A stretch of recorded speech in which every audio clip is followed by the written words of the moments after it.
How to see who reposted your Instagram post.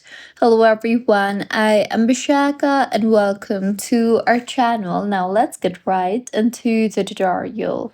Firstly, go ahead and open the Instagram application on your device and make sure that you are signed in. And now, in order to see who reposted your Instagram post, if you tap on the professional dashboard option here, you will not be able to see who reposted your post anywhere. So the best option is tap on the home icon on the bottom left and then tap on the activity option on the top right, which also is the notification icon. So tap on the notification option on the top right of your screen, and in this particular interface, you will be able to view all your likes, comments, and reposts. As you can see here, the reposted notification appears here too. So this is the exact interface where you can see everyone who has reposted your post. So this was about how you can see who reposted your Instagram post. If you find this tutorial helpful,